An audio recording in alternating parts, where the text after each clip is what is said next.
তীব্র সমালোচনা ও সদস্য দেশগুলোর বিরোধিতার মুখে বিশ্বকাপ সহ ফিফার প্রধান টুর্নামেন্টগুলোতে বেসরকারি বিনিয়োগ আনার পরিকল্পনা থেকে সরে এসেছে বিশ্ব ফুটবলের নিয়ন্ত্রক সংস্থা ফিফা। প্রস্তাব অনুযায়ী ফিফা তাদের নতুন একটি বাণিজ্যিক ইউনিটের প্রায় 20% শেয়ার বিক্রি করে প্রায় $4.2 বিলিয়ন সংগ্রহ করতে চেয়েছিল। এই ইউনিটের অধীনে বিশ্বকাপ সহ ফিফার সব টুর্নামেন্টগুলোর বাণিজ্যিক কার্যক্রম পরিচালনা হওয়ার কথা ছিল। তবে পরিকল্পনাটি প্রকাশের পরই ইউরোপীয় ফুটবলের নিয়ন্ত্রক সংস্থা ওয়েফা তীব্র আপত্তি জানায়। ওয়েফা অভিযোগ করে ফুটবলের ভবিষ্যতের জন্য এত গুরুত্বপূর্ণ একটি সিদ্ধান্ত সদস্যদের সঙ্গে আলোচনা না করেই গোপনে নেওয়া হয়েছিল। এমনকি সংস্থাটি এটিকে ফুটবলের আত্মা বিক্রির চেষ্টা বলেও মন্তব্য করে এবং ফিফার প্রতিযোগিতা বয়কটের সিদ্ধান্ত নেয়।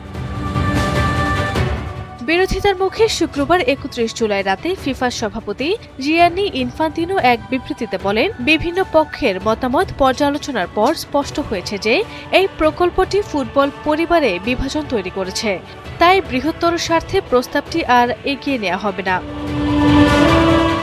এর আগে শুক্রবারই ইনফান্তিনো জ্যেষ্ঠ উপদেষ্টা কার্লোস কেদেইরো পদত্যাগ করে পরিকল্পনাটিকে ফুটবলের জন্য খারাপ চুক্তি বলে অভিহিত করেন। ফিফার প্রধান পরিচালন কর্মকর্তা কেভিন মুরালো অভিযোগ করেন, এই প্রকল্পটা ছিল মূলত একজন ব্যক্তির উদ্যোগ এবং এ বিষয়ে কর্মকর্তাদের বিভ্রান্ত করা হয়েছিল। এদিকে ব্রিটিশ প্রধানমন্ত্রী অ্যান্ডি বার্নহাম মন্তব্য করেছেন, ইনফান্তিনো ফিফার নেতৃত্ব দেওয়ার জন্য উপযুক্ত ব্যক্তি নন। এই ঘটনার পর ইনফান্তিনোর নেতৃত্ব নিয়েও নতুন করে প্রশ্ন উঠেছে। সম্প্রতি 2026 বিশ্বকাপ চলাকালে যুক্তরাষ্ট্রের প্রেসিডেন্ট ডোনাল্ড ট্রাম্পের সঙ্গে তার ঘনিষ্ঠ সম্পর্ক নিয়েও সমালোচনা হয়। আগামী বছরের 18 মার্চ মরক্কোয় অনুষ্ঠিত হতে যাওয়া ফিফা সভাপতি নির্বাচনে ইনফান্তিনো চতুর্থ মেয়াদের জন্য প্রার্থী হওয়ার ঘোষণা দিয়েছেন। তবে সবশেষ এই বিতর্কের পর তার নেতৃত্ব ও পুনর্নির্বাচন নিয়ে অনিশ্চয়তা তৈরি হয়েছে।